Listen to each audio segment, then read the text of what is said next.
I think I'm entitled. You want answers! I want the truth! You can't handle the truth!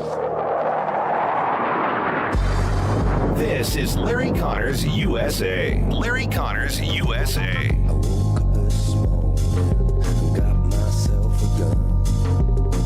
Mama always said I'd be the chosen one.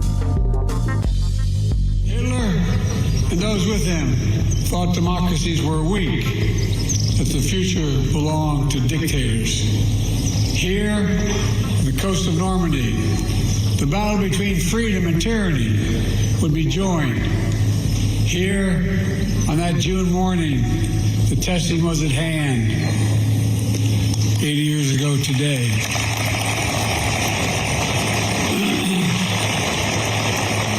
On behalf of the American people, and as Commander-in-Chief, it's the highest honor to be able to salute you here in Normandy once more. All of you, God love you.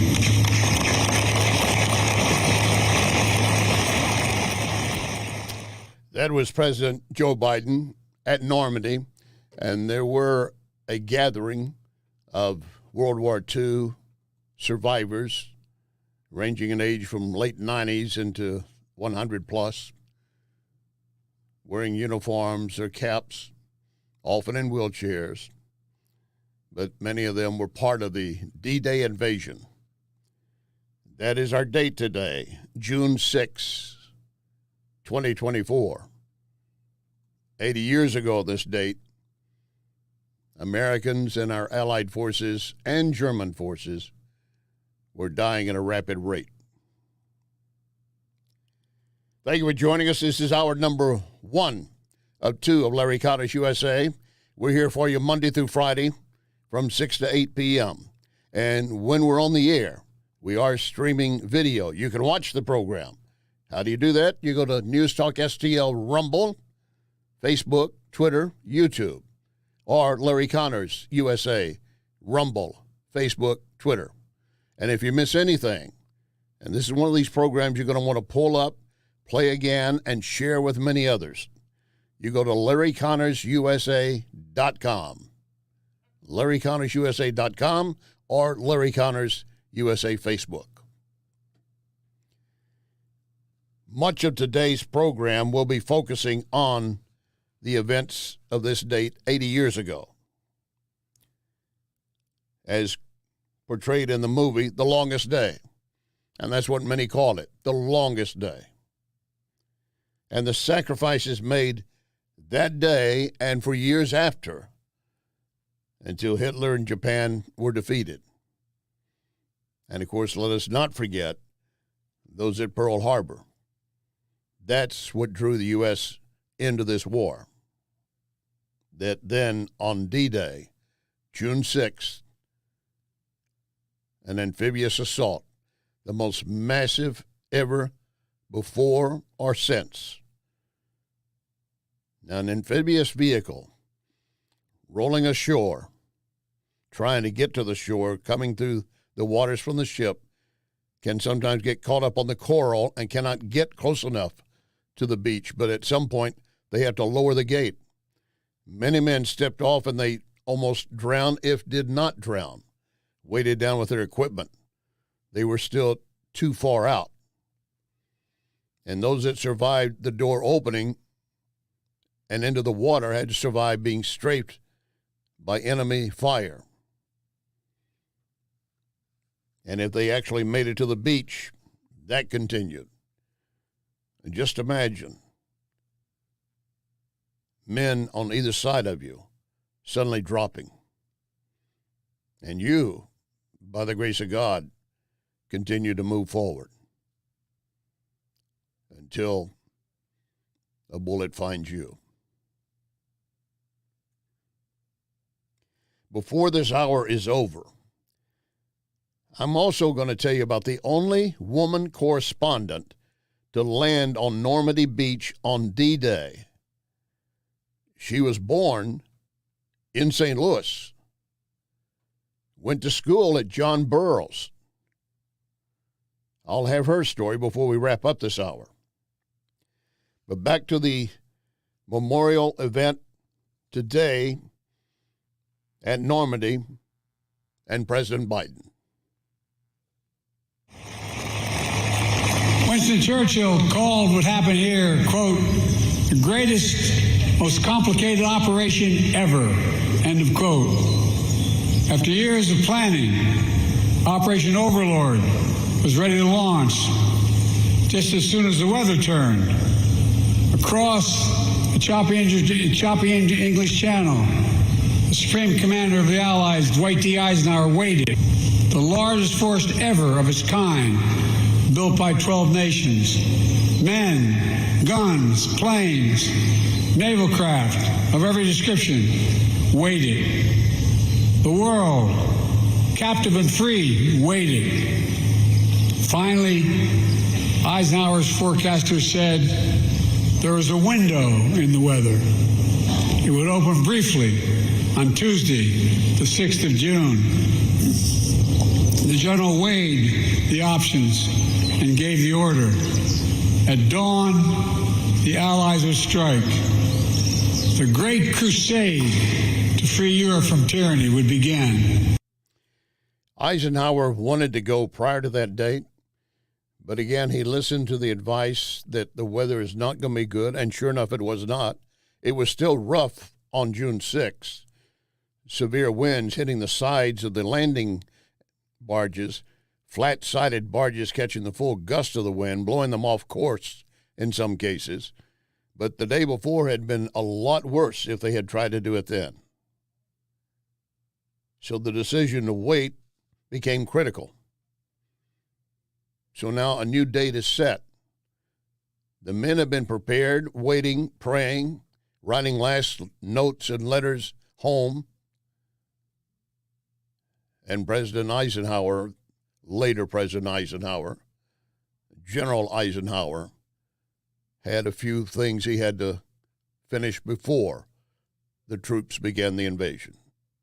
That night, General Eisenhower drove to the English town of Newbury to visit paratroopers of the 101st Airborne. There were men from all over America. It was estimated that 80% of them would be killed within hours. That was the estimate. But they were brave, they were resolute, and they were ready. One soldier told General Eisenhower, quote, "Don't worry, sir. The 101st is on the job. Everything will be taken care of." That's what he said. And because of their courage and their resolve, because the courage and resolve of their allies, it was taken care of. From the sea and sky, nearly 160,000 Allied troops descended on Normandy. Many, to state the obvious, never came home. Many survived that longest day, kept on fighting for months until victory was finally won. Incredible young men. In fact, many were still boys. They had lied to get into the armed forces to fight for our nation right after Pearl Harbor. And one of the more, before I continue, do we have that capacity nowadays? Do we have young people with that kind of courage and fortitude? I want to believe we do. But when I hear reports from the Pentagon that Dakota Wood, when he was working with the Heritage Foundation, that when you come down to looking at the young males across our nation, maybe 20% would qualify for military duty based on either health issues, drug issues, other things. But then, of course, even if they qualify to be properly trained, not be taught woke indoctrination, but to be trained to carry out this mission and believe in their commanders and leaders and give it their all. We have young men and women doing that all around the world as I speak. But on this particular day, to climb aboard one of those amphibious vehicles and be dropped off into a face of machine gun fire, knowing that the moment that door opened, you were fully exposed. One of the more terrifying tasks on D-Day was taken by Lieutenant Colonel Rudder and the 2nd Rangers. There was a 100-foot cliff where an enemy had stationed numerous guns firing upon our troops and our ships as they could. They had to take it down. The only way up that cliff is scaling it, attaching ropes, climbing up the ropes, trying to get to the top. While in the meantime, Germans on top were shooting down at you or throwing grenades at you. And the ropes were slick. The men were weighted down with even more weight because they were soaked with water on their equipment and their uniforms. But eventually, they got to the top. We're going to resume discussing this date, June 6th, later in this hour and the next hour. But right now, 2 wars are in our face on this date. Ukraine-Russia war. We have a role we're playing in that.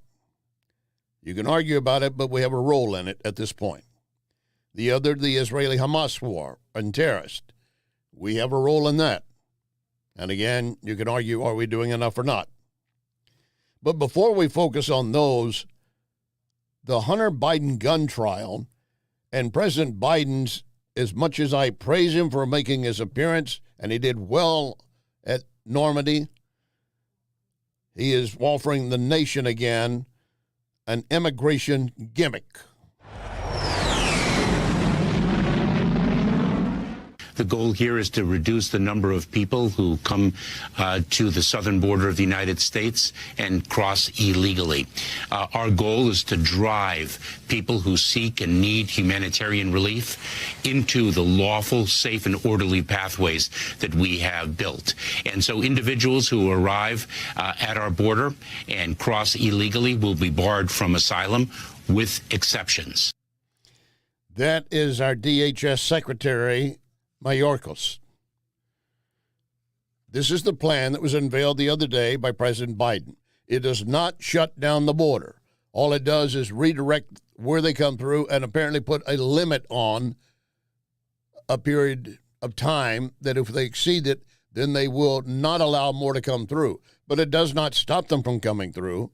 It just really processes them through. And they think if we stop just the massive flood we've had. In other words, they're acknowledging that has gotten out of control. So now let's try to funnel them through certain ports only, and then they will be processed, but we can only take so many at a time. If you can then close down the border as they propose, because you exceeded 2,500 or even 5,000, whatever number they end up citing, we will never really know what the fact is. If they can shut it down whenever they hit, quote, the magic number, why don't they shut it down, period? Because, again, as I said, this is a Biden immigration gimmick. It is not going to do anything to make our nation safer. And on this day, on June 6th, and remembering what we were dealing with 80 years ago, the only saving grace is that we have not been attacked on our home soil except for Pearl Harbor. But with this kind of immigration policy, this gimmick, this appeasement, which is falling way short and still trying to support those on the far left who say we shouldn't have any border, we are opening up this nation to a battle inside our continent. And this administration has set that in motion. And that is one thing that really troubles me about the men and women we have around the world right now, fighting and carrying out orders from this Pentagon, this administration, and this president. If you're a member of the armed forces, you're given an order. Yours is not to question why, but just do it. It's not easy to do that.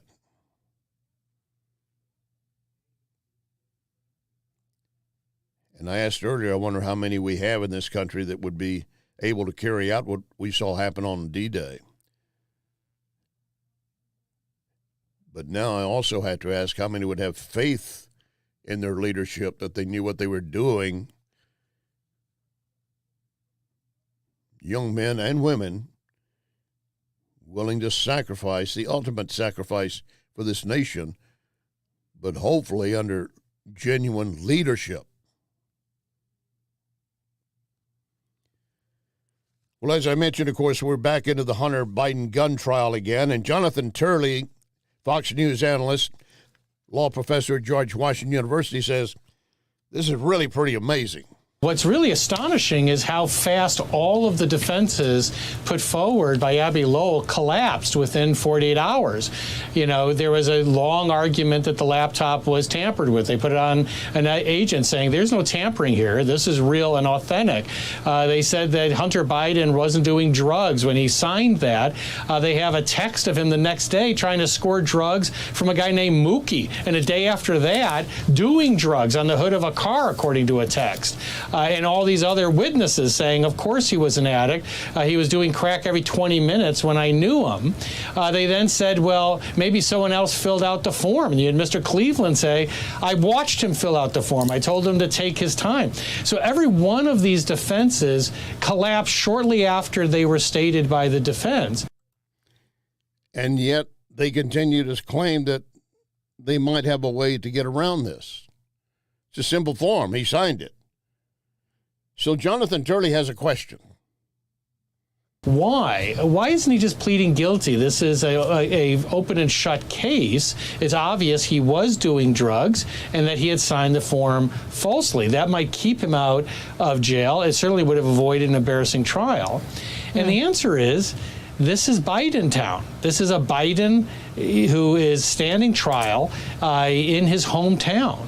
And this is the opposite of Manhattan. You know, here, the jury pool could not be better for the defendant. And I think the defense is using a nullification strategy. And by that, we can play any game we want here, because these jurors, and many of them were asked, and half of those on the jury admit they either know someone or had a family relative or someone like that who had an addiction of some type. So they're playing upon, well, you know how an addiction can mess up a life.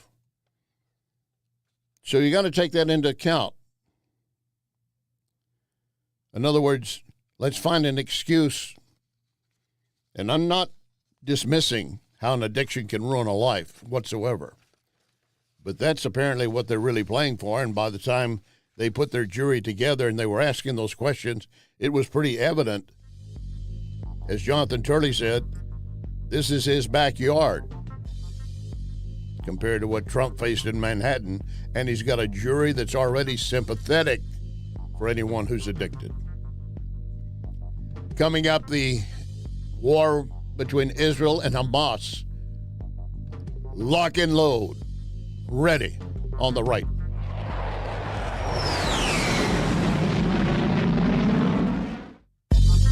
You are listening to Larry Connors, USA.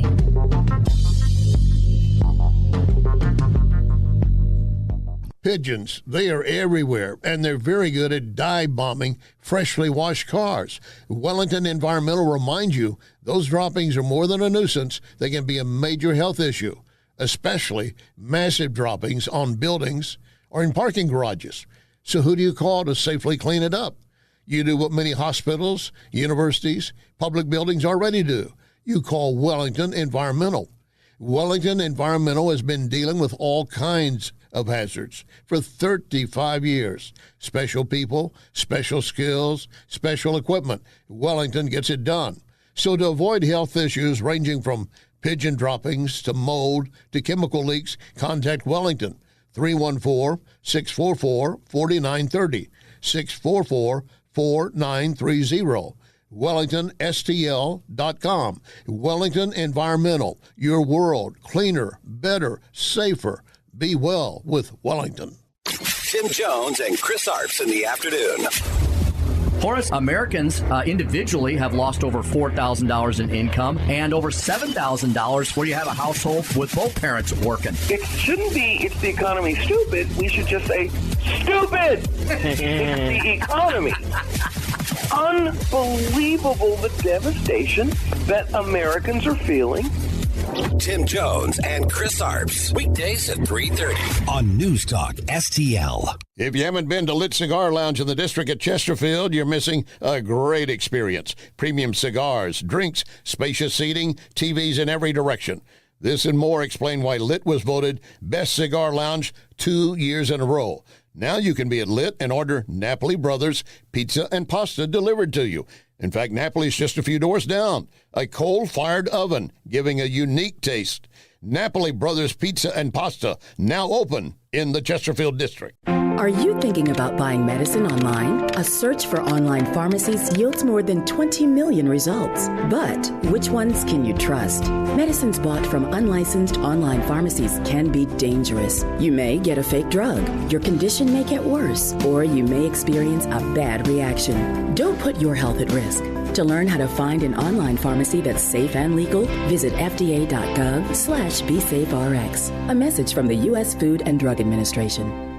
Great news for my sponsor, Napoli Sea.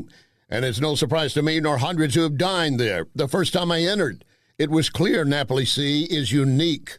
The decor, the fish, imaginative cocktails, and of course Napoli Sea is right next door to Napoli 3 in St. Charles. Napoli 2 is in Town and Country. The original Cafe Napoli is in Clayton, and I'm honored to endorse each of them.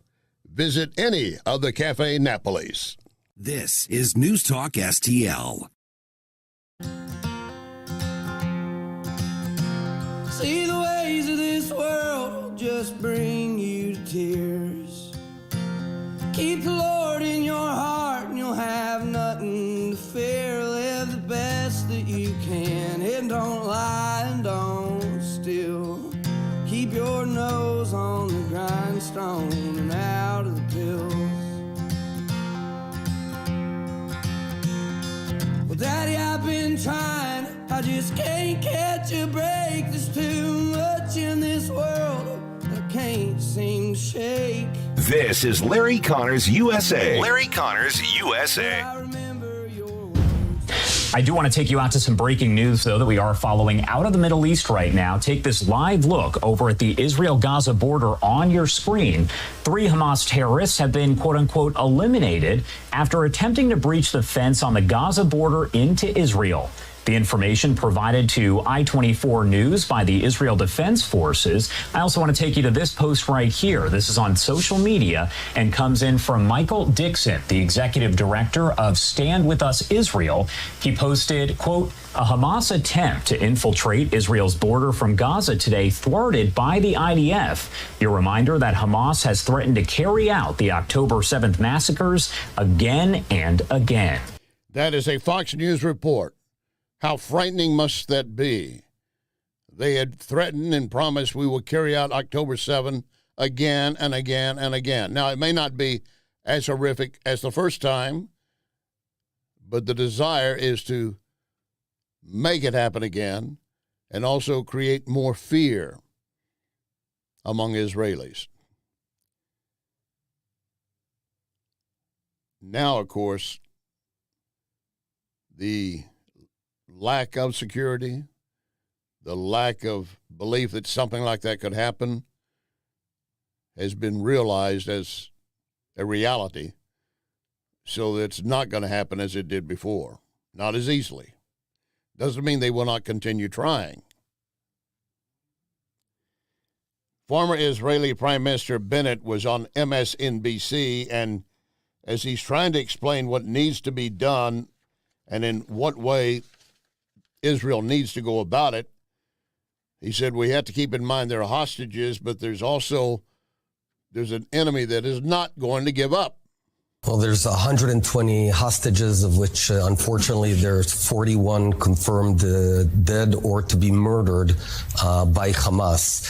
We're dealing with the most genocidal terror jihadist organization on earth, and they, are cynical, will execute our people, and the bottom line is that we can't allow Hamas to stand. We can't have them exist at the end of this war. No, they can't. And what I found interesting today, as much as I was praising Biden earlier about how he was doing, I thought, a good job at the memorial services marking D-Day, there was something I left out. And there's something he left out regarding Israel. What Biden did say that I did not report earlier is that he found a way to invoke Ukraine's fight against Russia being fighting against a tyrant in his remarks at D-Day, the D-Day ceremonies in Normandy. He found a way to inject that. He did not bother. From what I've seen nothing whatsoever that he took time to acknowledge another peace-loving country under attack by a different kind of tyrant. This would be a terrorist that wants to create the same thing Hitler did, genocide, and against the same people Hitler was trying to do away with forever. He did not mention Israel and its battle against Hamas, Hezbollah, the Houthi rebels, other terrorist organizations, all funded through Iran, which is in turn funded by Russia and China. Did not mention that. So back to the Israeli Prime Minister Bennett on what the Israelis must do. I think the only way to release the hostages is if Yahya Sinwar, the commander of Hamas, and the leadership of Hamas know that their hours are over and that we're minutes away from killing them and destroying that leadership. And then the deal needs to be, we will not kill you, we'll allow you to get on a boat and get out of Gaza if you release the hostages. I think the half-hearted efforts or conducting of the war right now by the Israeli government, coupled with the American administration slowing down IDF all the time, I think that is self-defeating, because the quicker, the faster we move in, the quicker we'll have a deal. When you say half-hearted, you have said we should have been talking about the IDF. When I say we should have been inside Rafah months ago. That's right. I think there's way too much talk. We're going to do Rafah, we're going to do this, we're going to do that. Just do it. Just do it. Just do it. Like we did on D-Day. Just do it. But the U.S., along with other countries, 18 total, that have citizens held as hostage by Hamas, issued a joint statement today calling for designated terrorist group and Israel, Hamas, that in particular designate terrorist group, and Israel to agree to a temporary ceasefire proposal.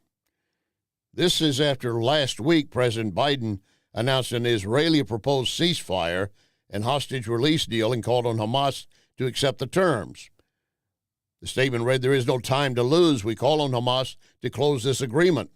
Israel is ready to move forward with and begin the process of releasing our citizens." I never really saw where Israel fully agreed what his remarks were. I looked for it. I found some language that could be interpreted, but I never saw Bibi come forward and say, yeah, give us all the hostages. We will stop hunting you. And put in it, we will back off. Former Prime Minister Bennett did talk about the tactics that they're seeing played out at this point. Right now, Yahya Sinwar is playing a cat and mouse tactic with us, just biding time, because the overall strategy right now of Iran, of Hamas, of Hezbollah is to exhaust Israel. Just last night, Hezbollah shot dozens and dozens of rockets on the Galilee. The Galilee is burning. Almost 100,000 people have been evacuated from their homes. Imagine if in El Paso, Texas, there were 100,000 people living now 8 months in hotels or motels because their homes are burning. That's what we're facing. We have no choice. We have to win. They have to. There are some other considerations that would still be a win for Israel and bring it to an end, but the problem we have is that our nation will not stand firm with Israel. We say we do, but we don't really. We are almost dismissive. The very fact that, and again, this is where I hate to make this point, but this is the perfect time to state it because President Biden missed the opportunity. Standing on Normandy Beach, where June 6, 80 years ago, our American and Allied forces began the liberation of Europe, he did take time to mention how Ukraine is battling a tyrant. But he took no time to mention how Israel is fighting for its life and its people to avoid the very genocide that Hitler was imposing and already carrying out upon the Israeli citizens they found across their country and elsewhere. It's almost like we'll give you support, but maybe not yet, maybe not now, maybe not ever.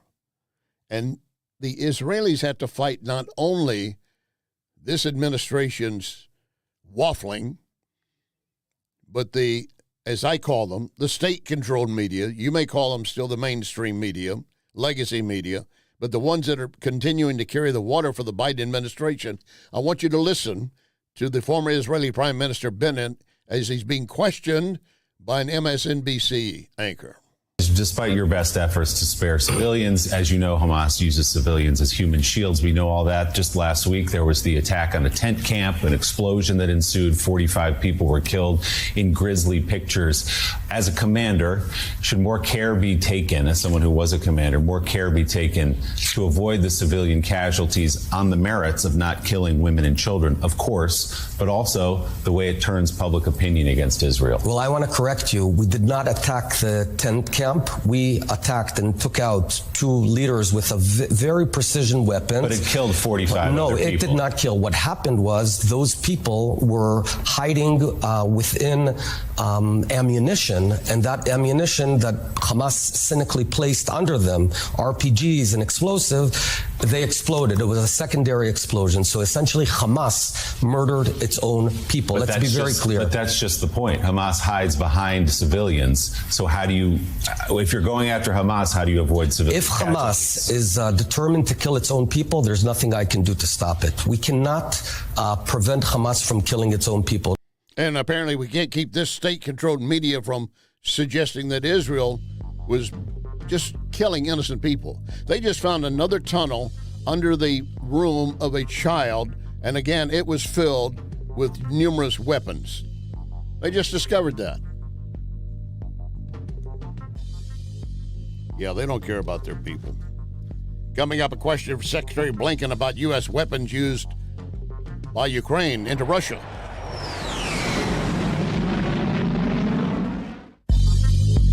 You can connect with Larry on Twitter at Larry Connors USA.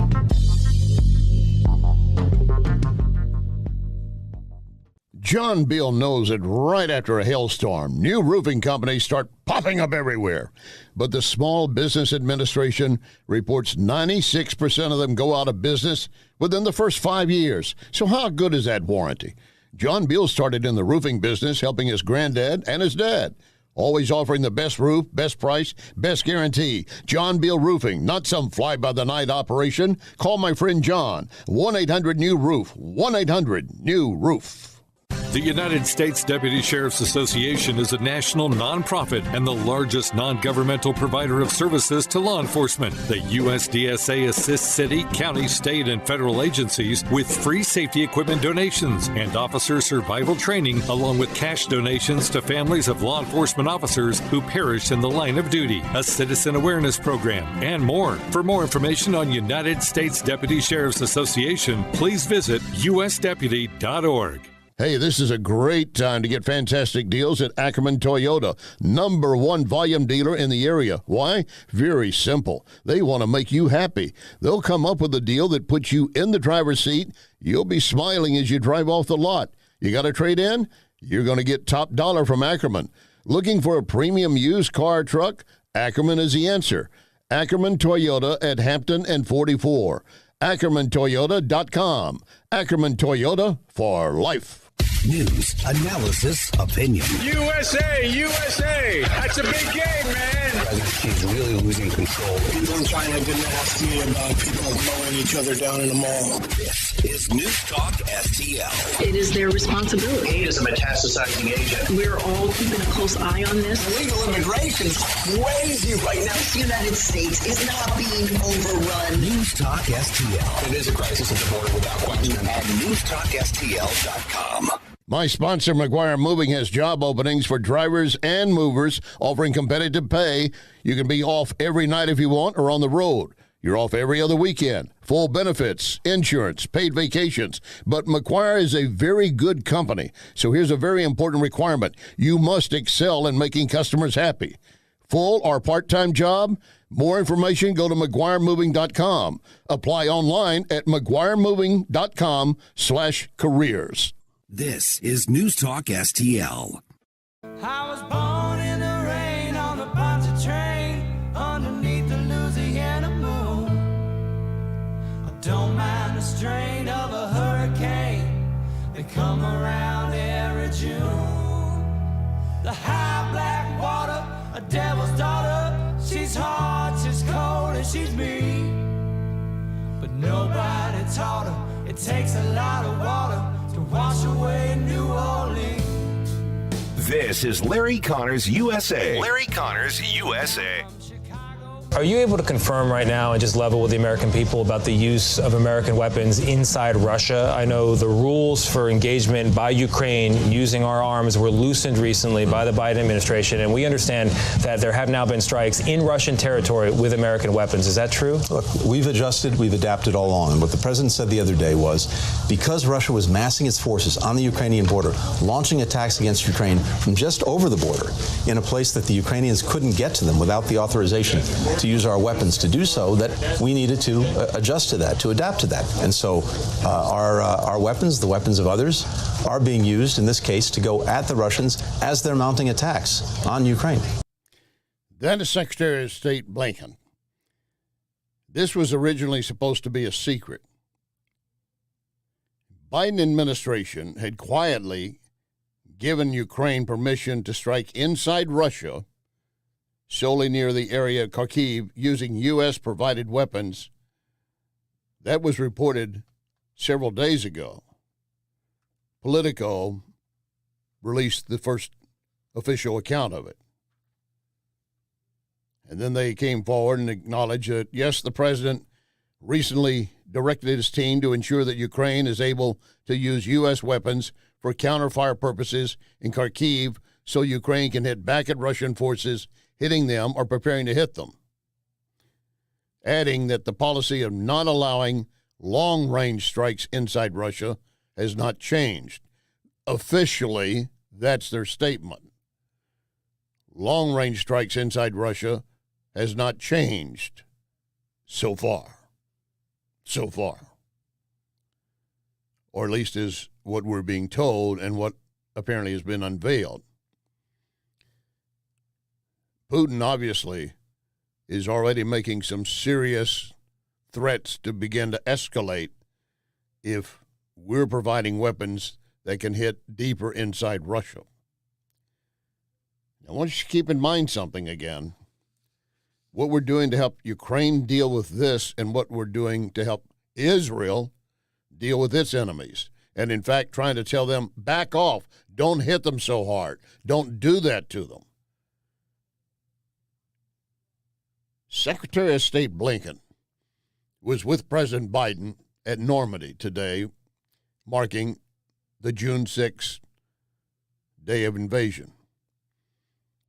And he was talking about something that I'm not sure this administration really understands, but he can mouth the words and suggest that we are doing what we need to be doing, and we know what we're doing.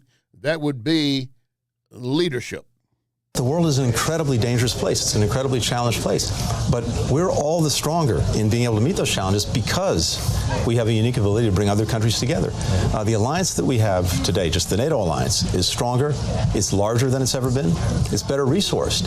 And what I hear when I'm going around the world is country after country looking to the United States, looking for engagement, looking for leadership. And it's really what our comparative advantage is, because our adversaries, they don't benefit from these alliances. They have to coerce other countries into helping them. Maybe they have to bribe them in effect into helping them. We have voluntary alliances. And, you know, Tony, back in the day, after World War II, there was something called enlightened self-interest. We went off, yes, partly altruism, but mostly because it was in our interest to do it. Preventing something bad from happening, that meant that we wouldn't have to deal with something much bigger later. Getting new allies, new partners, that benefited us. And where does it benefit us to turn our back on the only true friend we have in the Middle East, Israel? I don't see leadership. I see politics. Young men and women have died over the years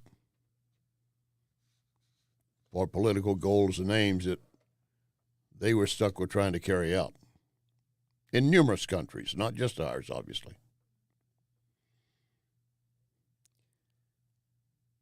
But I'd asked earlier in this hour, do we have the Americans we would need if we had to face another D-Day?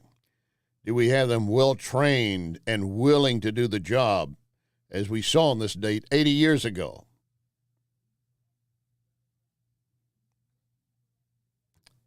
D-Day. I have more stories on that day, including the story of the only woman correspondent who landed on Normandy on D-Day. She was born in St. Louis, attended John Burroughs School. Those stories when we continue. You are listening to Larry Connors, USA. You want to give someone something which they will really enjoy?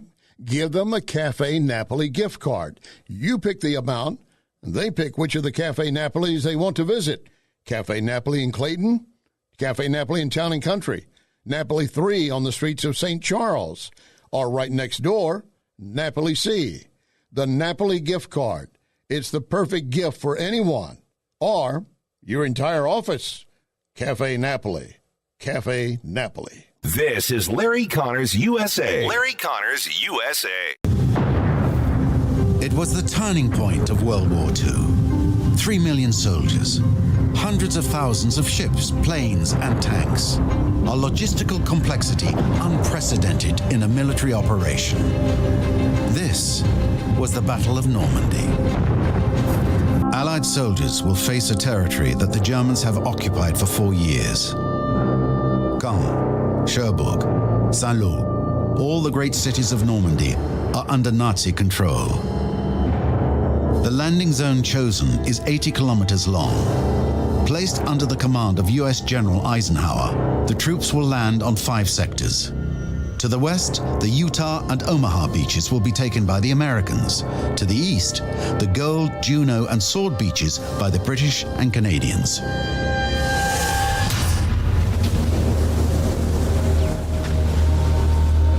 Around 6:30 a.m., the first waves of Allied soldiers land on French soil.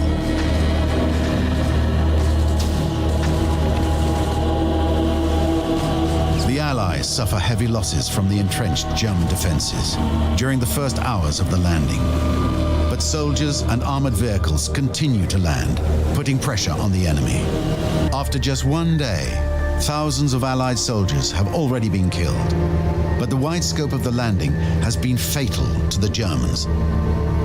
The first phase of Operation Overlord is completed. Credit to the History Channel as we pulled parts of their story about D-Day together. I'd mentioned earlier that there was only one woman to land at Normandy on D-Day, June 6, 1944. St. Louis born Martha Ellis Gellhorn. She was a correspondent. She was trying to get credentials, but they were not going to give it to a woman to go aboard any of the ships landing on D-Day.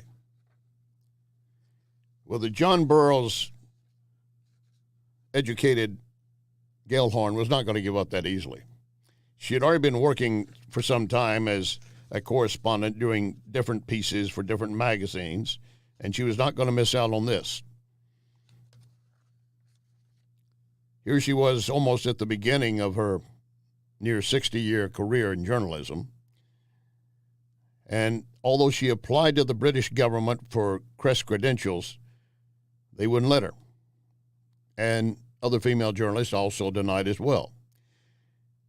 She posed as a nurse, got onto a hospital ship, locked herself in a bathroom, and upon the landing 2 days later, she was able to go ashore and serve as a stretcher bearer to carry the wounded from the beaches. So she was there on D-Day, helping pick up the wounded and those they thought they could survive. And, of course, documenting what she saw for reporting later.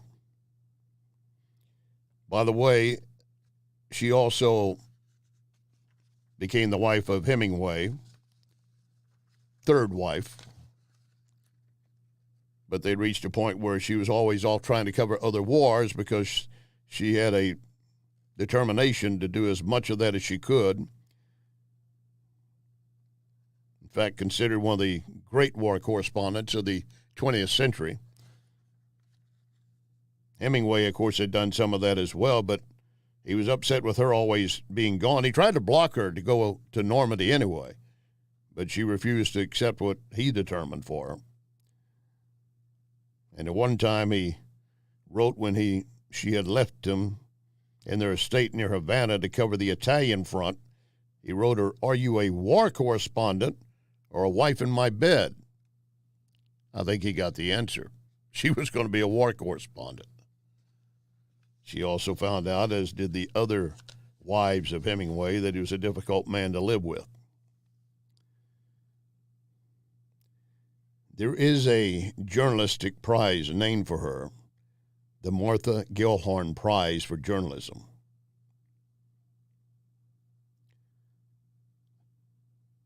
She died in 1998, the age of 89. It's estimated that she died suicide. She was sick and almost completely blind. How much of it might have been brought on by the wars that she covered? No full determination. But an amazing young woman, daring, and certainly deserving of the accolades. Martha Ellis Gellhorn, born 1908, and was on the beach, the only woman on the beach on D-Day, serving as a stretcher carrier, but also as a female correspondent. There's another part of World War II that some of you might not be aware of, and when I mentioned the phrase, some of you are going to say, well, I didn't know that. Although some of you will. The Ghost Army. The German war machine strikes again. After D-Day, German spy planes tracked America's every movement across France, plotting counterstrikes they hoped would stop the Allied advance. Planes plus tanks plus infantry. But some of those American tanks, spotted from the air, were actually 93-pound inflatable dummies. Did you ever see a tank walking? Part of a special battalion of fake everything, including phony sound effects played on mobile loudspeakers that made it seem like American troops were on the move. Pretty interesting story. And in fact, the video, again, I believe that is a clip from the History Channel. 6 men pick up a tank and start moving it forward. They're up under it. It's a big balloon is what it is. And later in the next hour, you're going to hear one of those who worked with the Ghost Army and some of the dangers they still faced and some of the incidents that would appear to be funny, yet you have to keep in mind it was also a threatening situation because inflating these tanks, trucks, artillery weapons made them a target. That was part of the intent. But who wants to sit there without any way to defend yourself when they come after you? I'm also in the next hour going to spend more time on the details of the 2nd and 5th Ranger Battalions. The 2nd Ranger Battalion under Lieutenant Colonel Max Schneider were the troops who went up to the top of a cliff of some 100 feet. 225 soldiers climbing ropes trying to get to the top while on the ledge above them. German troops are firing at them and throwing grenades down. And it was tough enough to climb. The ropes were slick. The men were weighted down with the equipment they had and their soaked clothing as they had just landed on the beach. I want to share a story from one of my listeners, a loyal listener. In fact, she's put together a group of 18 to 20 women who make a point of listening to this program, and I appreciate Diane very much for that. But it's also what she does with her grandchild. She said, with D-Day, I sat down my grandson yesterday and looked at photos of his great-grandfather serving in World War II. We talked about only 119,000 vets are still alive today out of the 16 million that served in some way. We're losing an average 131 daily. He held his great-grandfather's medals. We talked about his Purple Heart, his pilot's wings. His father had written descriptions on the back of the photos he had. Says, a great teaching moment. Great question at the end he asked me. And then he said, in his own statement, they were the greatest generation. 8 years old. Thank you for teaching him this. May he be a leader for our nation in the future. Our second hour coming up. Remember our pledge, one nation under God.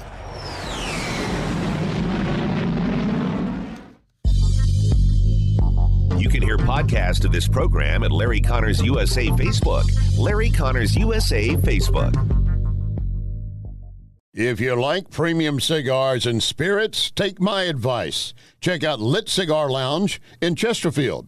The Lit Cigar owners just got back from a major convention in Vegas, and now every day, Lit is getting shipments of special cigars that will certainly amaze you.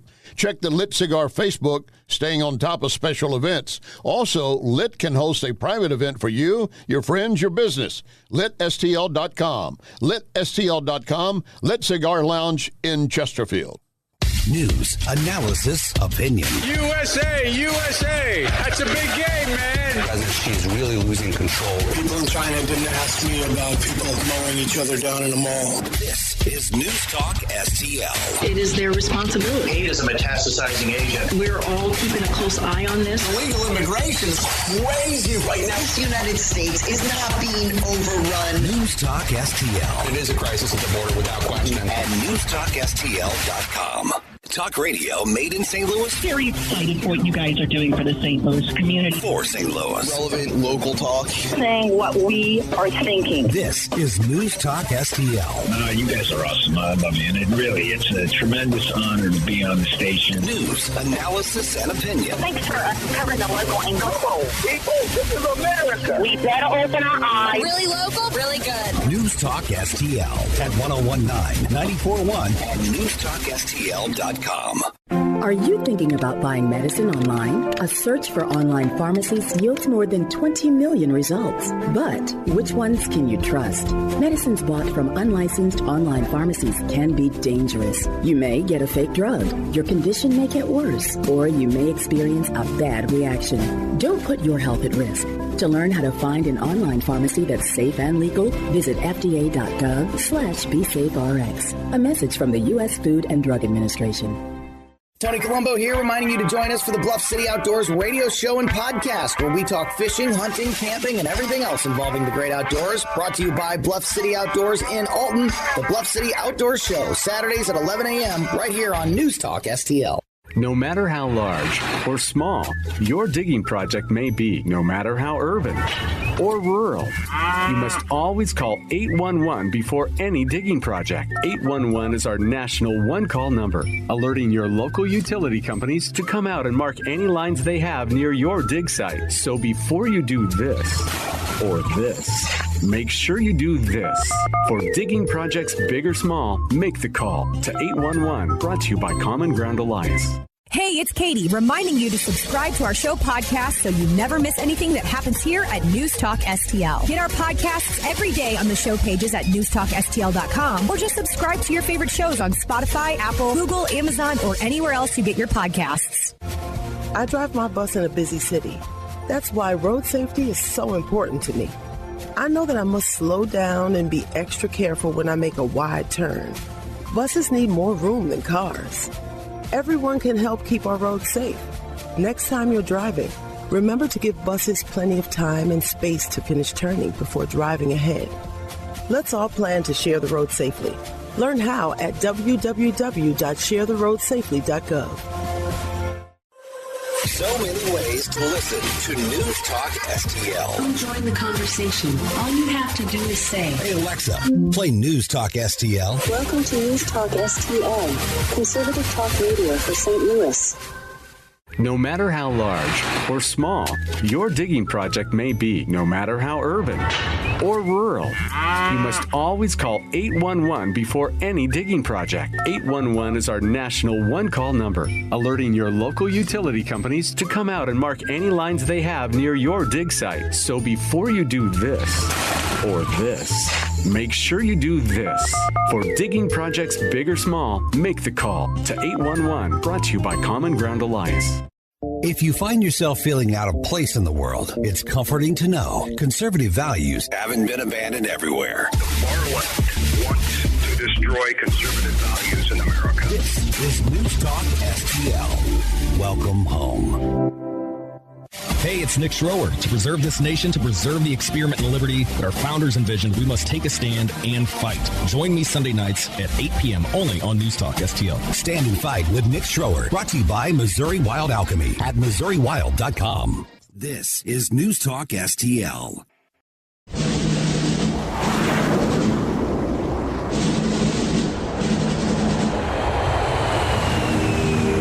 You want answers? I think I'm entitled. You want answers? I want the truth! You can't handle the truth!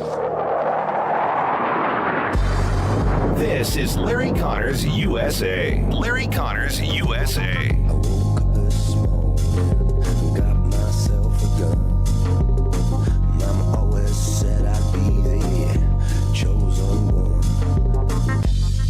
Hitler and those with him thought democracies were weak, that the future belonged to dictators. Here, on the coast of Normandy, the battle between freedom and tyranny would be joined. Here, on that June morning, the testing was at hand. 80 years ago today.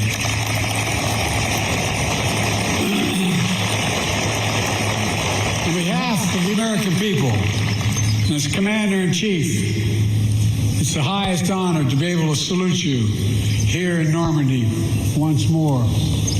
All of you, God love you.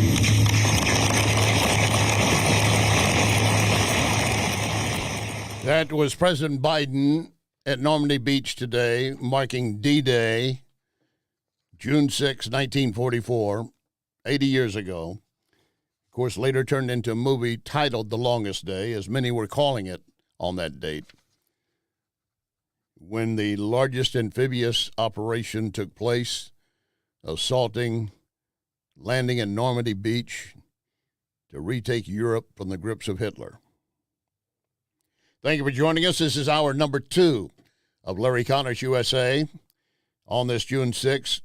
Most of today's program, also in the first hour, dealing with D-Day. If you missed the first hour, you definitely want to go back and pull it up as a podcast, which will be posted as we wrap up today's program. How do you do that? You go to Larry Connors USA Facebook, LarryConnorsUSA.com. And reminding you that you can also watch the video as well. That's also put up. We're streaming video as I'm speaking. You can watch the program right now by going to News Talk STL, Rumble, Facebook, Twitter, YouTube. Larry Connors, USA, Rumble, Facebook, Twitter. So there are a lot of ways for you to watch or listen. And when you do, go back and watch or listen later, because you can't stay with us entirety for the 2 hours, or you want to go back for a particular piece of it, please push share. And give it a thumbs up while you're listening anyway. And if you're watching on the video, do the same thing. If you're watching while we're on the air, give us a little thumbs up. It helps improve the algorithms, because we have efforts constantly trying to throttle us back. I'm looking at the number I have on Facebook, Larry Connors USA Facebook. It has been the same number, 12,001 something, maybe 400 something, for 2 years. For 2 years, not a change.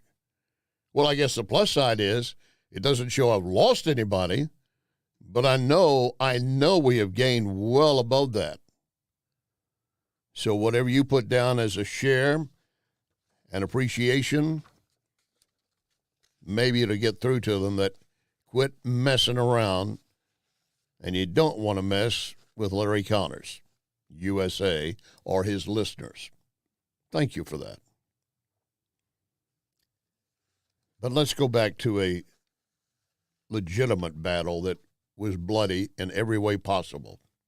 D-Day, 80 years ago, this report as it's put together by the History Channel. It was the turning point of World War II. 3 million soldiers, hundreds of thousands of ships, planes, and tanks. A logistical complexity unprecedented in a military operation. This was the Battle of Normandy. Allied soldiers will face a territory that the Germans have occupied for 4 years. Caen, Cherbourg, Saint-Lô, all the great cities of Normandy are under Nazi control. The landing zone chosen is 80 kilometers long. Placed under the command of U.S. General Eisenhower, the troops will land on 5 sectors. To the west, the Utah and Omaha beaches will be taken by the Americans. To the east, the Gold, Juno, and Sword beaches by the British and Canadians.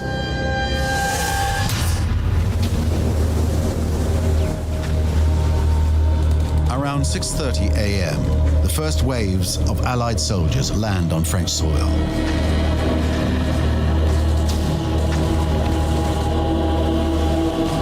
The Allies suffer heavy losses from the entrenched German defenses during the first hours of the landing.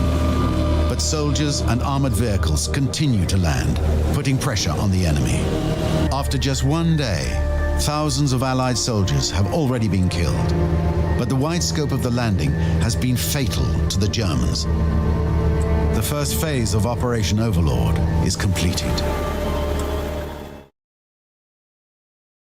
Completed, but with a heavy loss of life.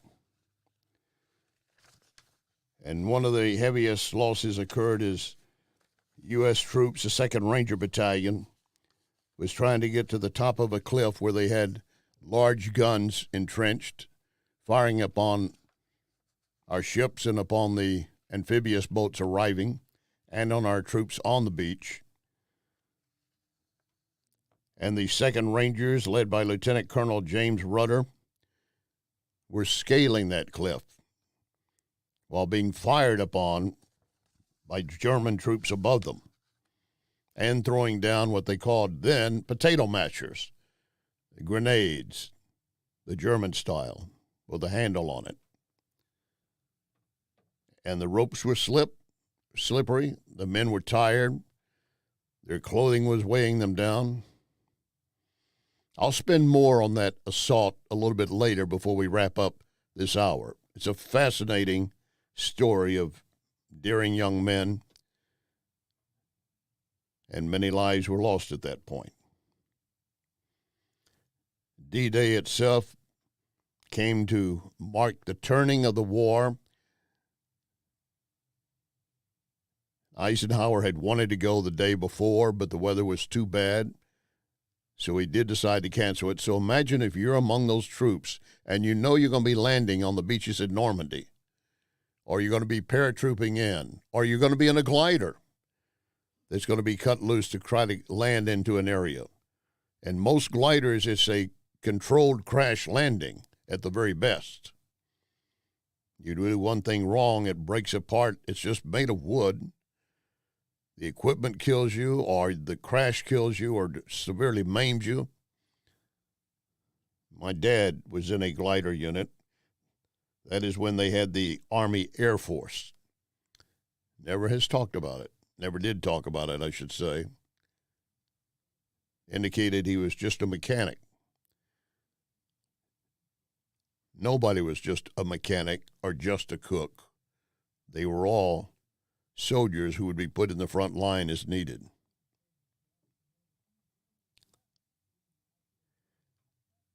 And the night before the invasion was scheduled to take place, General Eisenhower had something he wanted to do. President Biden brought that up at today's ceremony. That night, General Eisenhower drove to the English town of Newbury to visit paratroopers of the 101st Airborne. There were men from all over America. It was estimated that 80% of them would be killed within hours. That was the estimate. But they were brave, they were resolute, and they were ready. One soldier told General Eisenhower, quote, "Don't worry, sir. The 101st is on the job. Everything will be taken care of." That's what he said. And because of their courage and their resolve, because the courage and resolve of their allies, it was taken care of. From the sea and sky, nearly 160,000 Allied troops descended on Normandy. Many, to state the obvious, never came home. Many survived that longest day, kept on fighting for months until victory was finally won. When you look at the age of the young men that stormed ashore, or parachuted in, or went in on a glider on D-Day and over the following days, do we have that kind of generation now? Not just young men, but women who would be willing to serve their country in such a situation? I pray we never have to face it again. But the reality is, as much as I appreciate Biden as commander-in-chief and leader of the free world making an appearance on D-Day at Normandy, his leadership has been severely lacking to build and protect our country. But Secretary of State Blinken will carry the water for him. the world is an incredibly dangerous place. It's an incredibly challenged place. But we're all the stronger in being able to meet those challenges because we have a unique ability to bring other countries together. The alliance that we have today, just the NATO alliance, is stronger, it's larger than it's ever been, it's better resourced. And what I hear when I'm going around the world is country after country looking to the United States, looking for engagement, looking for leadership. And it's really what our comparative advantage is, because our adversaries, they don't benefit from these alliances. They have to coerce other countries into helping them. Maybe they have to bribe them in effect into helping them. We have voluntary alliances. And, you know, Tony, back in the day, after World War II, there was something called enlightened self-interest. We went off, yes, partly altruism, but mostly because it was in our interest to do it. Preventing something bad from happening, that meant that we wouldn't have to deal with something much bigger later. Getting new allies, new partners, that benefited us. And I'm not so sure all of our allies are coming to us willingly. And they all come with their hand outstretched. And our U.S. leadership is wavering in the wind. Look at our approach with dealing with terrorists and Iran and around the world. Then, of course, we have Israel's fight to survive. And some of the latest news includes another attempt to carry out what Hamas did October 7. I do want to take you out to some breaking news, though, that we are following out of the Middle East right now. Take this live look over at the Israel-Gaza border on your screen. 3 Hamas terrorists have been, quote-unquote, eliminated after attempting to breach the fence on the Gaza border into Israel. The information provided to I-24 News by the Israel Defense Forces. I also want to take you to this post right here. This is on social media and comes in from Michael Dixon, the executive director of Stand With Us Israel. He posted, quote, a Hamas attempt to infiltrate Israel's border from Gaza today thwarted by the IDF. Your reminder that Hamas has threatened to carry out the October 7th massacres again and again. And there they were, breaching the border today. But they got caught this time. Former Israeli Prime Minister Bennett was doing an interview with MSNBC and had to talk about fighting terrorists and American reporters who do the bidding for the Biden administration. Well, there's 120 hostages, of which, unfortunately, there's 41 confirmed dead or to be murdered by Hamas. We're dealing with the most genocidal terror jihadist organization on earth, and they, you know, are cynical, will execute our people, and the bottom line is that we can't allow Hamas to stand. We can't have them exist at the end of this war. No, we cannot, but they're still there. And what is our nation doing as far as leadership? And again, the former Prime Minister Bennett says there's only one thing we need to be doing. I think the only way to release the hostages is if Yahya Sinwar, the commander of Hamas, and the leadership of Hamas know that their hours are over and that we're minutes away from killing them and destroying that leadership. And then the deal needs to be, we will not kill you, we'll allow you to get on a boat and get out of Gaza if you release the hostages. I think the half-hearted efforts or conducting of the war right now by the Israeli government, coupled with the American administration slowing down IDF all the time, I think that is self-defeating, because the quicker, the faster we move in, the quicker we'll have a deal. When you say half-hearted, you have said we should have been talking about the IDF. When I say we should have been inside Rafah months ago. That's right. I think there's way too much talk. We're going to do Rafah, we're going to do this, we're going to do that. Just do it. Just do it. Yeah, how would it work to say we're going to attack Normandy and we're going to go in at Normandy, we're going to go, but we don't. You see the comparison of where this nation is now, and not only supporting our allies, but basically trying to hold them back. The Israeli Prime Minister said the tactics are very clear. Right now, Yahya Sinwar is playing a cat and mouse tactic with us, just biding time, because the overall strategy right now of Iran, of Hamas, of Hezbollah is to exhaust Israel. Just last night, Hezbollah shot dozens and dozens of rockets on the Galilee. The Galilee is burning.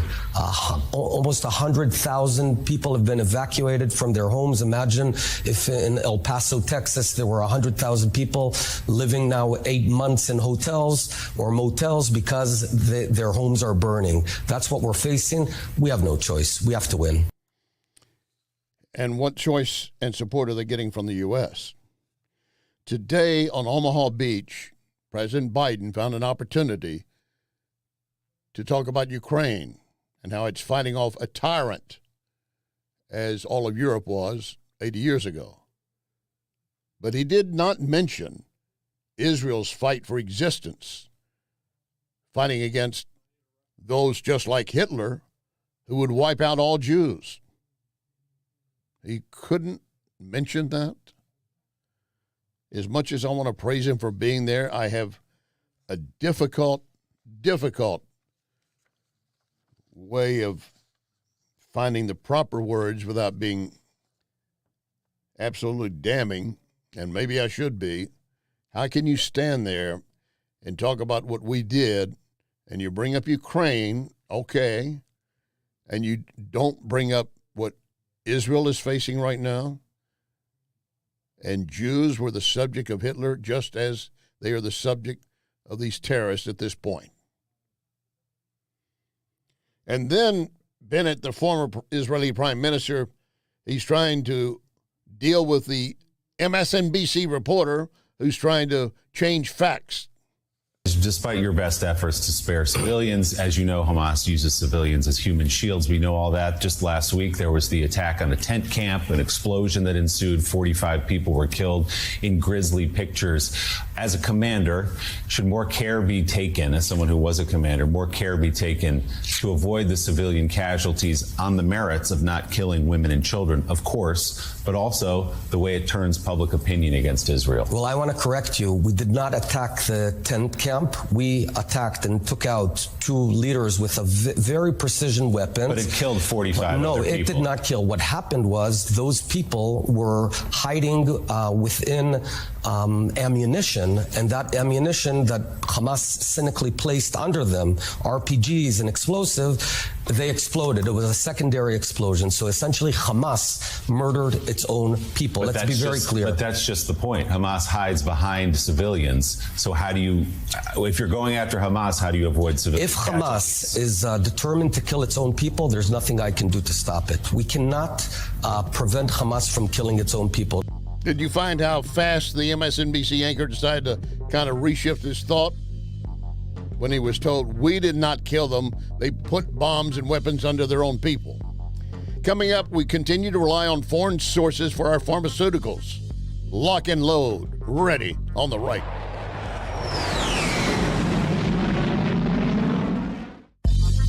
You are listening to Larry Connors, USA.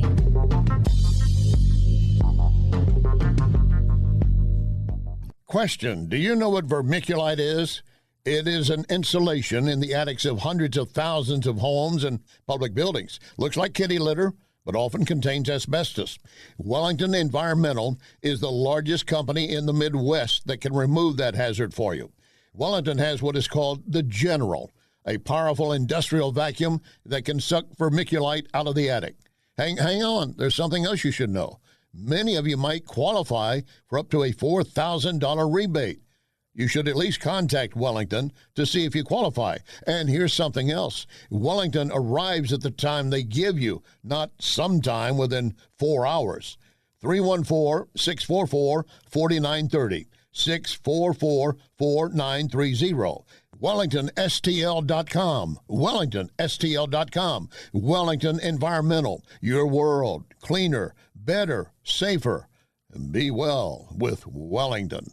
Talk radio made in St. Louis. Very excited for what you guys are doing for the St. Louis community. For St. Louis. Relevant local talk. Saying what we are thinking. This is News Talk STL. You guys are awesome. I love you. And it's a tremendous honor to be on the station. News, analysis, and opinion. Thanks for us covering the local angle. Come on, people. This is America. We better open our eyes. Really local, really good. News Talk STL at 1019, 94.1, and newstalkstl.com.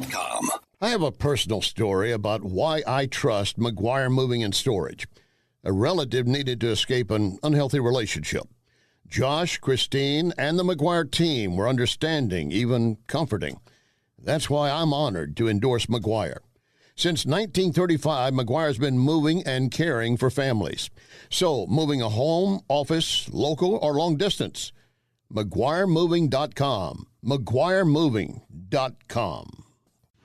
Hey, St. Louis, my name is Rob Carter. My new primetime show will explore the collaboration between corrupt media and our corrupted political system. From manipulated elections, open borders, mandated medicines, and unconstitutional lockdowns, what is going on? The Rob Carter Show.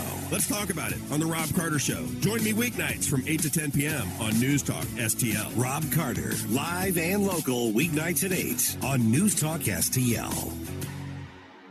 Napoli Brothers Pizza and Pasta, now open in the district of Chesterfield Valley. Napoli has the only coal-fired pizza oven. That means an incredible taste you cannot get anywhere else. So enjoy a unique pizza at Napoli Brothers Pizza and Pasta in the district. And then walk a few doors down and enjoy premium cigars and drinks at Lit Cigar Lounge. There's a perfect way to end the evening. Napoli Pizza followed by Lit Cigar Lounge. A winning combination. This is News Talk STL. I don't need the pills you take, just feel the spirit moving. Brother, I ain't slept in days, all without the drugs you're using.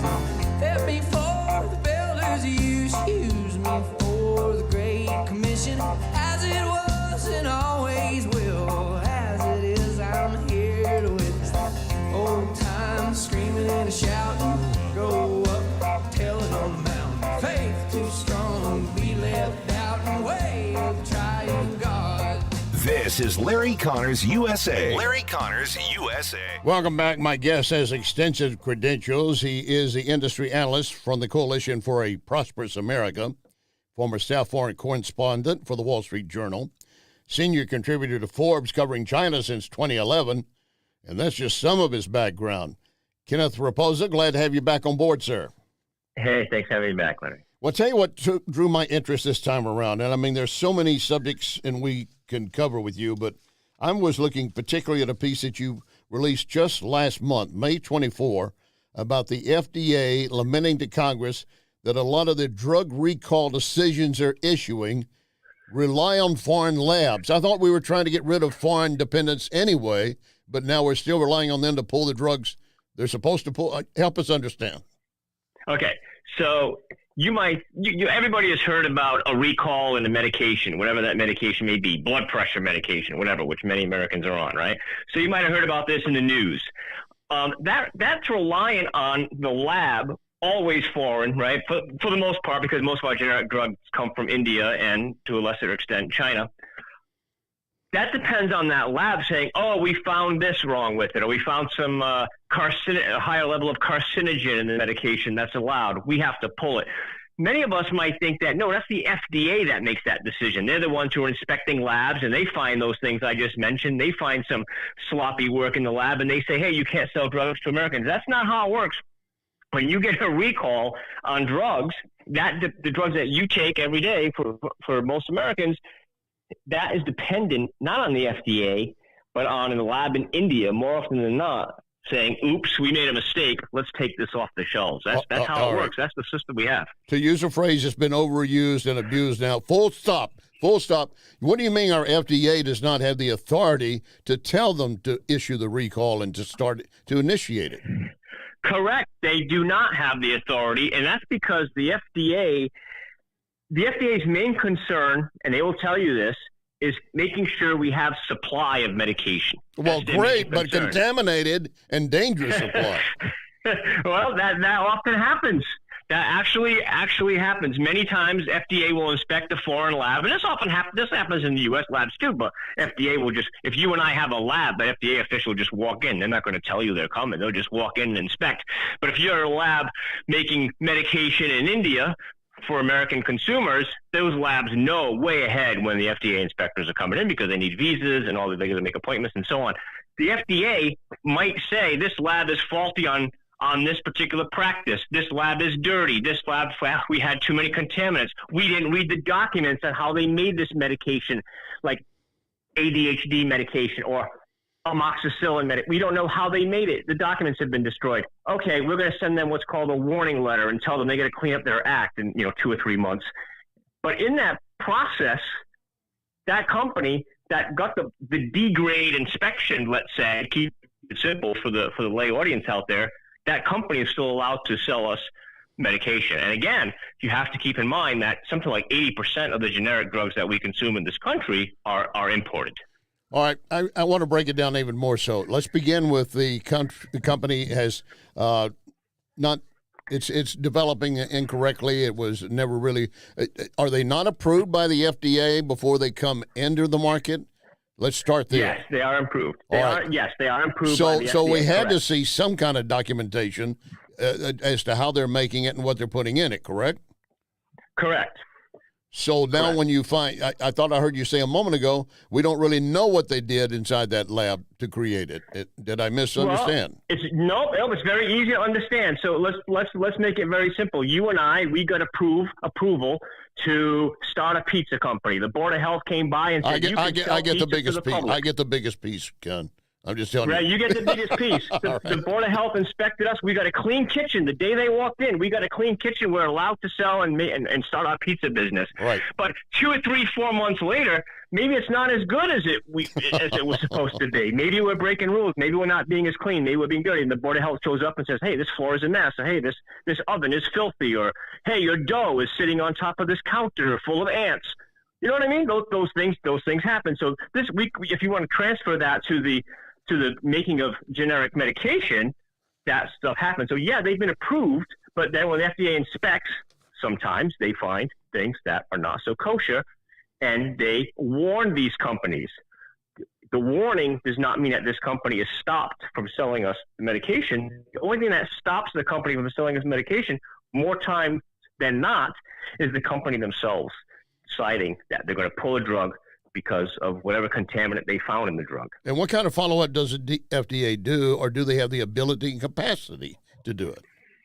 They do not have the capacity. This is one thing, I'm sure your listeners hear all the time, is, they always ask for more money, right? So this is an hours-long debate now, because in the FDA, no government official, no government agency is ever going to say, we have plenty of manpower to do what we need to do. They're never going to say that. They're always insufficient. They always need a bigger government. They always need more money. So that's the official answer. And I believe them in some respects, right? The FDA certainly on foreign inspections certainly needs more people to inspect the labs. If that's what we're going to do, if we're going to become dependent on foreign labs for generic drugs, you need more people inspecting them like you have here in the U.S. Because if you do not have that, you are reliant on these labs themselves pulling the drugs. And I think it was last year, they had something as basic as over-the-counter eye drops that actually, cause harm to people. When I say harm, I mean blindness and even death. Something as ridiculously random as an eye drop. Because something was in there that shouldn't have been in there, and it caused severe harm. And it had been used up to that point, and there are numerous bottles out there. Yeah, I believe it was out of India, and one person did die, as you pointed out. You're listening to Kenneth Raposa, analyst for the Coalition for Prosperous America. And one of this article that you also point out, the American Society of Health System, according to a 2024 survey, pharmacists found shortages of critical drugs reaching another record high, involving something like 300 plus drugs being short. These are critical drugs, not I need another aspirin or something like that, but something that might be critical to someone's lifestyle or their life. 323 drugs, I believe it was, and that number that are in short supply, and some of them are in perennial short supply. And that is because the United States is reliant on foreign labs to make them. The United States labs don't make them. Why? Well, our system is very different than what it is like in India, which of course subsidizes a lot of their players over there. But we have a situation here where the pharmacy companies, they just want to make the big branded drugs. They want to do the R&D. They want to make the new big bang the bells and whistle drugs. and like let's say the COVID vaccine, right? They want to make stuff like that, but they don't want to make amoxicillin. We have one lab in the United States that makes amoxicillin. And speaking of COVID, as someone who had COVID in 2021 and needed amoxicillin, that's an important drug. But the drug I took was probably imported from India because we don't have anyone that makes it here. Well, we do have one company that makes it here now, and that's Recent in Tennessee. They do it. They make a certain type of it for children. And it's not just drugs. We don't have the labs that do it. And it's not just drugs, medical device shortages, I understand. We're short of numerous devices that they need for various surgeries and so forth. Correct. And these are basic items. This might be something like a needle that goes into your body for anesthesia, for a saline drip or something as basic as that. And a lot of times the medication even that's missing is stuff like that, potassium or some sort of random sodium chloride or something that's used every day in a hospital. None of that stuff is made here. These things are worth pennies on the dollar, but it's amazing that despite the fact that it's so low cost, you would think that, okay, why can't we get it? It's so cheap. It's like, a soybean. Why can't we find this? But apparently we can't. And the reason is because the United States is not the producer of it. We're relying on one or two countries overseas. And again, if they're not going to make it for whatever reason, they're going to serve their own people. And that's happened also in the past, especially in pandemics. They say, hey, we need this medication for us. Then the United States is left wanting. But Kenneth, all the money that we were giving for COVID relief around the nation, a lot of it being misused, something like $40 million going to be spent in the St. Louis area for a highway reconstruction. That has nothing to do with COVID. That money going into some of these drug companies saying, you will produce the aspirin, you'll produce this basic, and they'll be getting more than what they would, and they don't have to bother about R&D for that part. They're still making money. The answer, before we just waltz out of time here, why isn't it being done? Well, it's not being done because the United States government, of course, they have a hands-off approach. They want the corporations, the big labs, to make the decision on how it's going to work. The healthcare companies and the hospitals, they want them to decide how it's all going to work. And they've decided if I have to spend $1 million a year on XYZ medication and I can get it for $990,000 a year, and that means I'm getting it from India, that's where I'm going to get it from. And that's what they do. And until there's some sort of backstop there, whether it's a tax break or a subsidy or whatever it is, to have that stuff made in the United States or at least stockpiled in the United States, and that will continue. And I really don't want to rely on foreign suppliers anyway. You never know what they're doing with it. Kenneth, I want to thank you very much for your time. Very enlightening. We'll do it again on another topic. Or this one. Thanks for having me on. And thanks for opening the pizza shop with me. I appreciate that. Hey, if we fail inspection, I'm blaming you. Oh, man. Kenneth Raposa, again, thank you for your time. Coming up, Florida Congressman Donalds, he is on fire because somebody threw the word black. Well, just stand by for that story.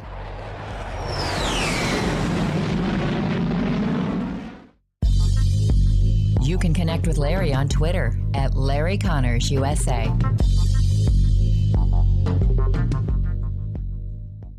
John Beal knows that new roofing companies can look big and trustworthy on the internet, but the fact is 96% of new roofing companies go out of business within the first 5 years. John Beal has a reputation for excellence, reliability, plus lowest cost, best roof, best guarantee. Those here today, gone tomorrow roofers, they can't match John Beal. For home or business, trust my friend John. 1-800-NEW-ROOF. 1-800-NEW-ROOF. No matter how large or small your digging project may be, no matter how urban or rural, you must always call 811 before any digging project. 811 is our national one-call number, alerting your local utility companies to come out and mark any lines they have near your dig site. So before you do this or this, make sure you do this. For digging projects big or small, make the call to 811. Brought to you by Common Ground Alliance. Have you seen the 2024 Toyota RAV4? Boy, that's an outstanding vehicle, and Ackerman Toyota has one just for you at the best price. Ackerman is the #1 volume Toyota dealer in the area. Want a Camry? Maybe you want something bigger. A Toyota crossover. All the performance of an SUV, but a more compact size. Ackerman Toyota at Hampton and 44. AckermanToyota.com. Ackerman Toyota for life. The United States Deputy Sheriff's Association is a national nonprofit and the largest non-governmental provider of services to law enforcement. The USDSA assists city, county, state, and federal agencies with free safety equipment donations and officer survival training, along with cash donations to families of law enforcement officers who perished in the line of duty, a citizen awareness program, and more. For more information on United States Deputy Sheriff's Association, please visit usdeputy.org. If you like premium cigars and spirits, take my advice. Check out Lit Cigar Lounge in Chesterfield. The Lit Cigar owners just got back from a major convention in Vegas, and now every day, Lit is getting shipments of special cigars that will certainly amaze you. Check the Lit Cigar Facebook, staying on top of special events. Also, Lit can host a private event for you, your friends, your business. LitSTL.com. LitSTL.com. Lit Cigar Lounge in Chesterfield. This is News Talk STL.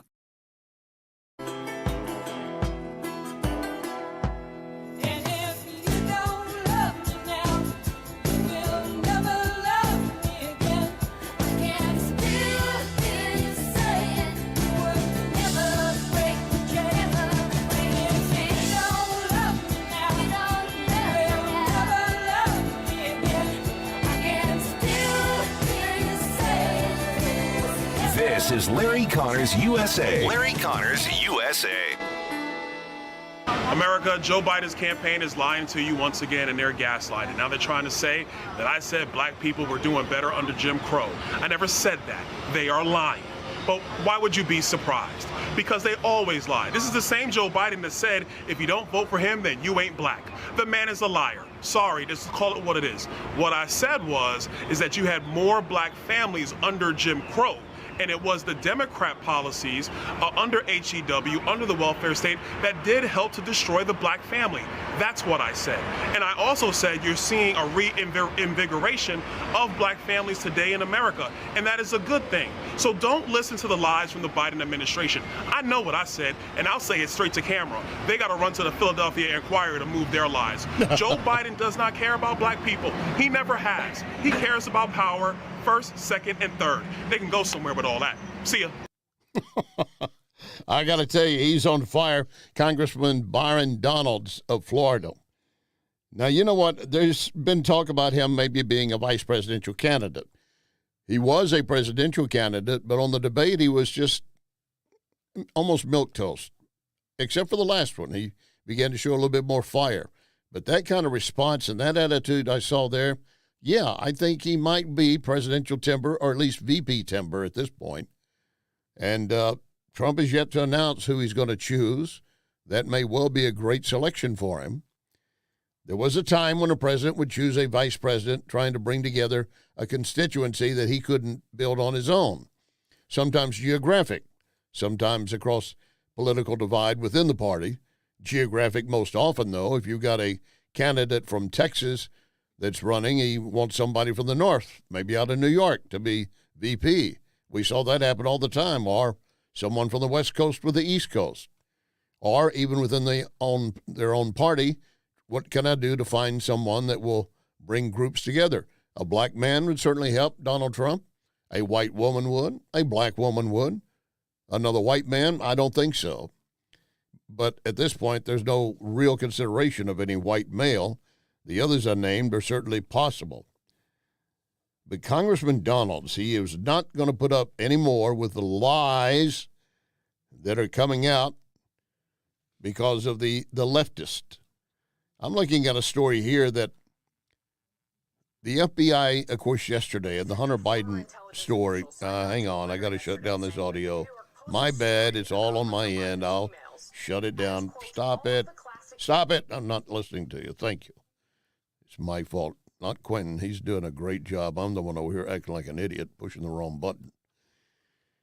But I was talking about how in the Hunter Biden trial, one of the things they were trying to make is that all the stuff that was on the computer, because the prosecution was showing a lot of it, the defense wanted to claim, well, that's been tampered with and everything. Well, no, the prosecution brought in FBI witnesses who said, no, it was not tampered with.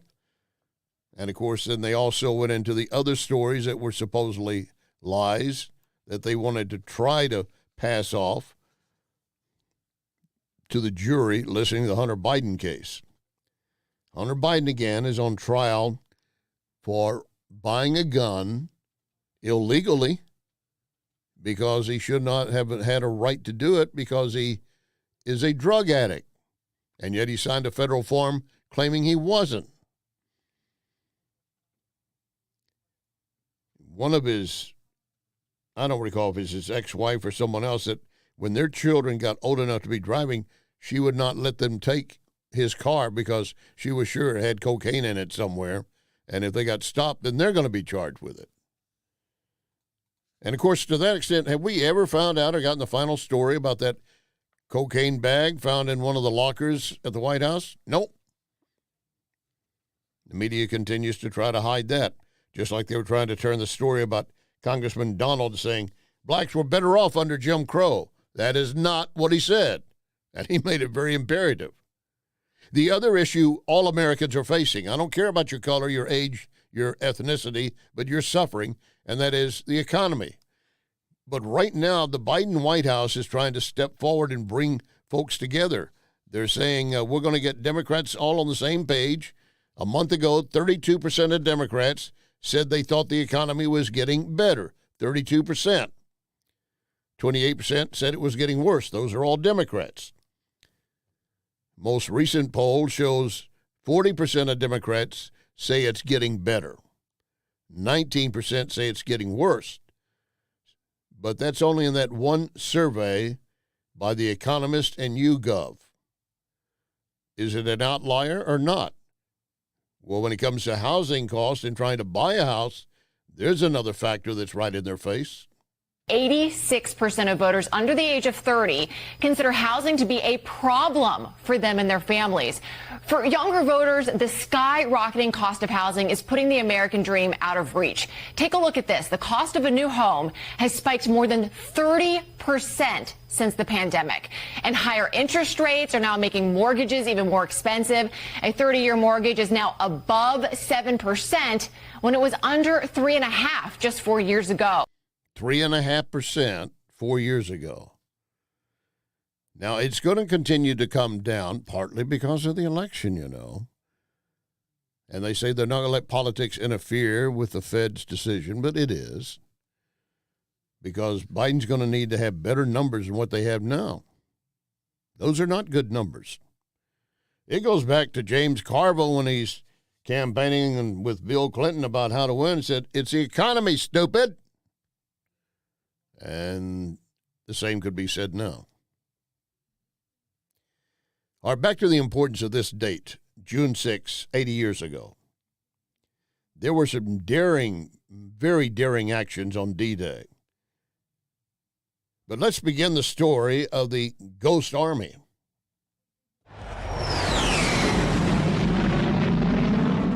The German war machine strikes again. After D-Day, German spy planes tracked America's every movement across France, plotting counterstrikes they hoped would stop the Allied advance. Planes plus tanks plus infantry. But some of those American tanks, spotted from the air, were actually 93-pound inflatable dummies. Did you ever see a tank walking? Part of a special battalion of fake everything, including phony sound effects played on mobile loudspeakers that made it seem like American troops were on the move. Now, that's a combination of credit for the History Channel and CBS. CBS was doing a report on it because they were talking to a vet from 1944 that was involved as part of the Ghost Army.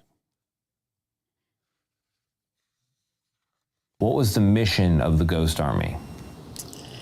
The mission of the Ghost Army was to drive the Germans crazy. Seymour Nussenbaum is one of the unit's last surviving members, recruited, like many others, directly out of art school in New York City. Nice Jeep. Yeah, that was a real one. I appreciate that clarification. In France, he set up fake Jeeps, tanks, and planes, never sure the ruse would work. We had some incidents where we blew up a tank and it started losing air, and the big cannon started to go like this. So you're exposed. Well, they didn't see us because it was at night. But they would have. I mean, that would have been the end of us. Of course, by drawing the enemy's attention, they were basically asking to be shot at, and they often were. And in fact, sometimes there were casualties. Now, when he said blowing up a tank, he was not talking about hitting it with explosives. He's talking about inflating a balloon-looking tank. But then the turret, the gun, what kind of welters when the air went out of it? No, that did not make for a good look. But maybe from the air, it might still pass briefly. But again, they were going to be targeted if they thought there were real guns there. Every man that went ashore on D-Day, and those that followed, was almost facing a death sentence. But none more likely than the 2nd Rangers. The 2nd and 5th Ranger Battalion, under the direction of Lieutenant Colonel James Rudder, had organized a mission to get to the top of Point du Hoc. It's a prominent position along the coast of Normandy, 100 feet high, located between Utah and Omaha beaches. And the Germans had installed a battery of 155 millimeter guns so they could hit something like 2,000 yards away, covering both Utah and Omaha beaches with artillery fire. So they knew they had to take the guns out. And Lieutenant General Omar Bradley told Rudder of the assignment. And at the time, Rudder looked at his commander, and you could see that he didn't really believe that you're asking us to do what? In fact, in his book, A Soldier's Story, General Bradley later wrote, "No soldier in my command has ever been wished a more difficult task than that which befell the 34-year-old commander of this provisional Ranger force." One intel officer with the staff of the Rear Admiral overseeing the landings said 3 old women with brooms could keep the Rangers from climbing up that cliff. Would it be that there would be only 3 old women with brooms? But on D-Day, Rudder and his force from the 2nd Rangers, a force of 225 soldiers, with the 5th Ranger Battalion in support, their mission was to scale the cliffs before dawn. So they're landing and crashing some of the boats, already hitting rocks and breaking apart, trying to keep the boats free of water, bailing water while they're trying to get to shore.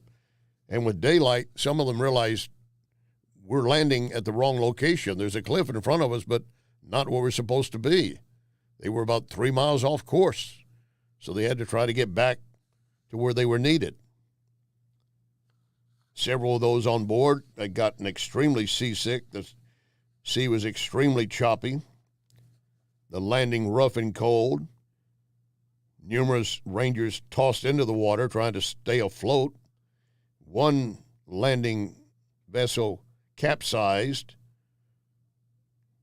22 less men for the mission. Died before they got a chance to use their training. A second hit with oncoming fire. 15 aboard that craft either killed or wounded. Eventually, some of the remaining Rangers landed, fought their way to the base of the cliff to begin to climb. The original 75-man team, only 25, or rather 35, were left available to climb. By nightfall, that number would fall closer to a dozen. But they were still doing the best they could, and they started out. Each hour set for 6:30 a.m., but as the morning sun came up, they realized again some of them were still not at the right cliff. They had to reorient again. And then they started trying to climb, those that could. They did make it to the top, eventually. and with high casualties. 225 men began the mission, and less than 30 survived. And I think that number at 30 is an exaggeration, to be quite honest, from other numbers I've seen.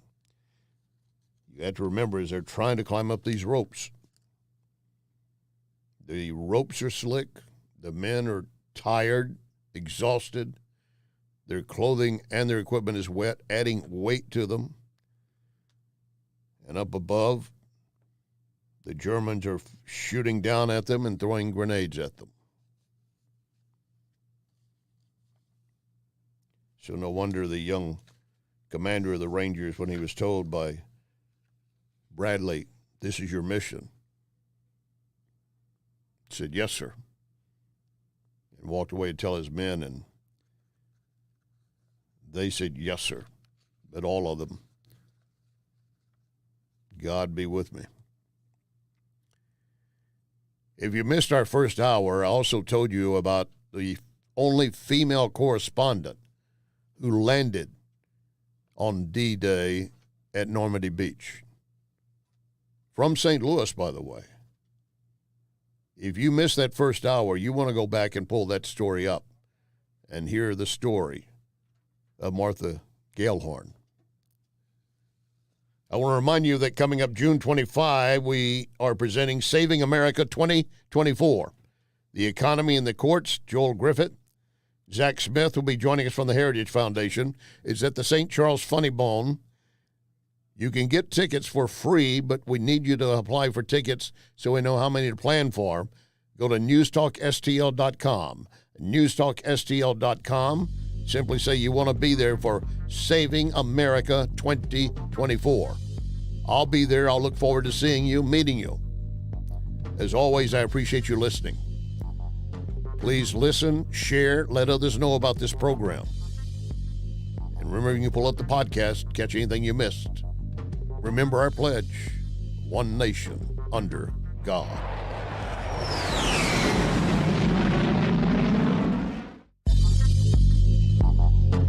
You can follow Larry on Larry Connors USA Facebook. Larry Connors USA Facebook. This is Larry Connors USA. Larry Connors USA.